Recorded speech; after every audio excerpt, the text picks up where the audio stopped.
Il est 8h, merci d'être avec nous ce matin. Tout de suite, le premier rendez-vous avec l'actualité israélienne, mais nous allons retrouver nos amis de Radio J à Paris et Ilana Ferradian.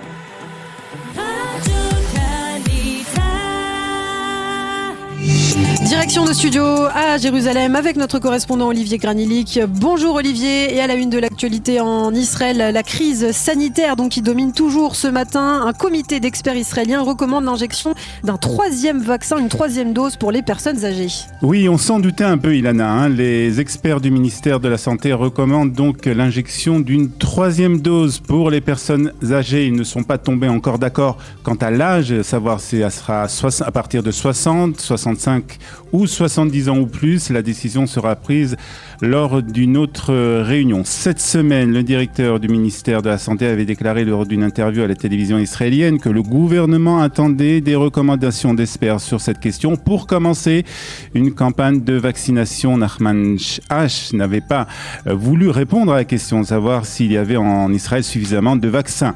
Pour cette opération, Naftali Bennett et Nitzan Horowitz, le ministre de la Santé, doivent se rencontrer ce matin. Ils évoqueront ensemble les aspects économiques et sanitaires d'une telle décision. Et puis une conférence de presse est prévue en fin d'après-midi pour annoncer la décision finale au grand public.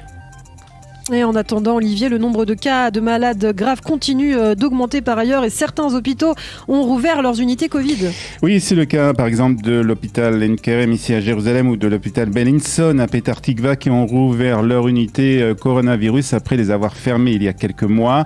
Le nombre de patients hospitalisés est passé hier à 258, dont 153 dans un état grave, parmi lesquels 28 sont placés sous respirateur artificiel. Par ailleurs, 2260 nouveaux cas de contamination ont été enregistrés en 24 heures sur 95 624 tests de dépistage effectués, soit un taux d'infection de 2,38%. Une étude qui a été présentée au gouvernement prédit également que le nombre de patients dans un état grave pourrait atteindre la barre des 400 en moins de 3 semaines si aucune mesure n'est prise pour freiner les infections. Et parallèlement, c'est aujourd'hui que le fameux passeport vert rentre à nouveau en vigueur en Israël.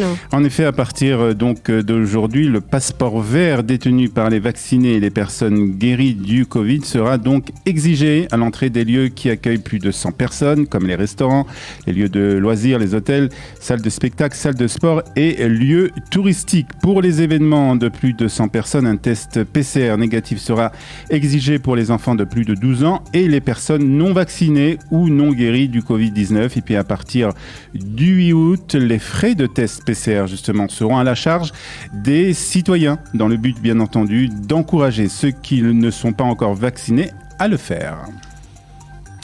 Affaire Pegasus à présent, s'agit-il d'un hasard ou non? Mais une équipe du ministère de la Défense s'est rendue au siège social de la société NSO au moment même où le ministre de la Défense Benny Gantz s'entretenait avec son homologue française.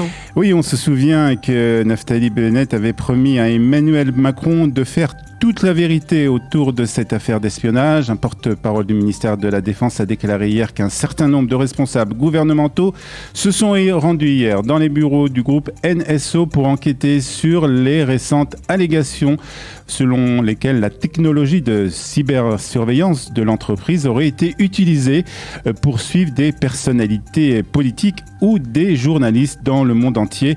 Le porte-parole n'a pas été beaucoup plus bavard concernant cette visite. Hier, lors de cette rencontre à Paris avec Florence Parly, donc son homologue français Benny Gantz, a déclaré qu'Israël prenait très au sérieux les accusations portées contre son pays. Et puis on termine, Olivier, par les Jeux Olympiques avec un espoir de médaille israélienne aujourd'hui en judo. Alors léger espoir, il faut bien le dire, après avoir réussi à se qualifier en 8e de finale, le judoka Peter Pelchik, champion d'Europe, a été battu il y a quelques minutes par son adversaire japonais Aaron Wolf, mais tous les espoirs de médaille ne sont pas encore perdus pour l'Israélien. Il sera de nouveau sur le tapis pour affronter un adversaire canadien. Ce sera aux alentours de 11h40, heure d'Israël. Si Peter gagne ce combat, il pourra prétendre peut-être à un autre combat pour obtenir cette fois-ci une médaille de bronze. Donc tous les espoirs, Ilana, ne sont pas perdus. Nous nous retrouvons bien entendu dans 25 minutes pour la revue de la presse et des médias israéliens.